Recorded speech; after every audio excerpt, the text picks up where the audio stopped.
Hello दोस्तों, Sahu foundations में आपका स्वागत है। आज मैं बात करूंगी जीएसटीआर 2A और 2B में क्या डिफरेंस है। तो आइए जानते हैं। हालांकि 2B अब रिलीज़ हुआ है, पहले 2B था ही नहीं।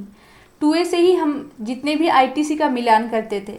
तो 2A क्या है कि हमारे जो सप्लायर है जिनसे हम मटेरियल परचेज करते हैं अगर वो लोग हमें बिल इशू किए और उनका भी लायबिलिटी है कि वो R1 और 3B फाइल करें।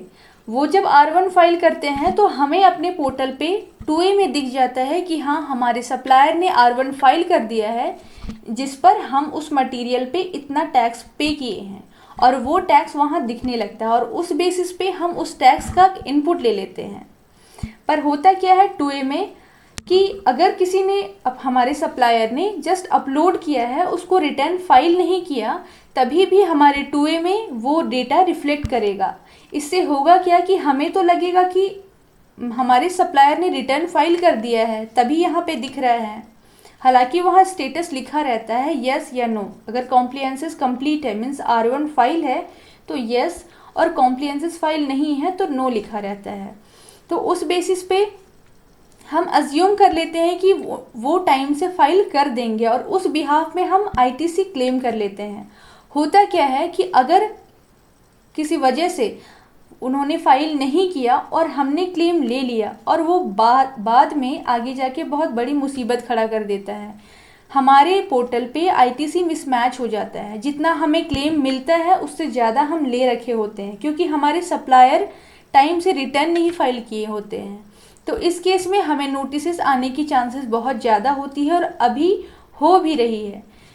जीएसटी के शुरुआती दौर पे लोग ध्यान नहीं देते थे और जितना मन उतना आईटीसी ले लेते थे। कोई फेक बिल पे भी आईटीसी ले लेते थे, कोई किसी सप्लायर का गलती से वो आईटीसी ले लेते थे।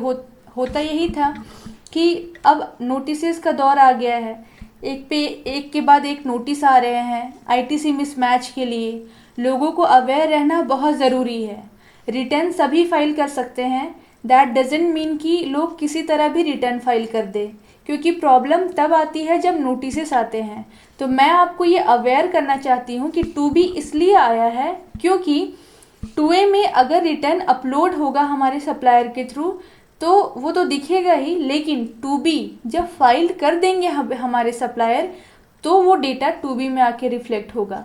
कहने का मतलब कि हम अगर मुझे इनपुट लेना है, मुझे जानकारी चाहिए कि हमारे सप्लायर ने कितना रिटर्न फाइल किया है और हमें इनपुट कितना लेना चाहिए इस मंथ सपोज, तो उस केस में हम 2B से डाटा फेच कर सकते हैं, 2B से डाटा देख सकते हैं और 2B के अकॉर्डिंग अगर हम इनपुट लेते हैं तो हमें भविष्य में कोई प्रॉब्लम नहीं होगी, क्योंकि हमने वही इनपुट लिया है जो ऑलरेडी हमारे सप्लायर ने रिटर्न फाइल करके हमें क्लेम लेने के लिए अवसर प्रदान किया।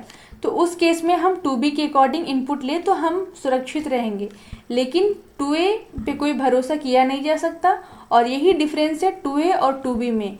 2B आने का रीज़न यही है कि लोगों को ये अवेयर हो, पता चले कि जो सप्लायर ने इनपुट दिया है उनको वो एक्चुअल में फाइल्ड है और एग्जिस्ट कर रहा है, वो ले सकते हैं अपना क्लेम।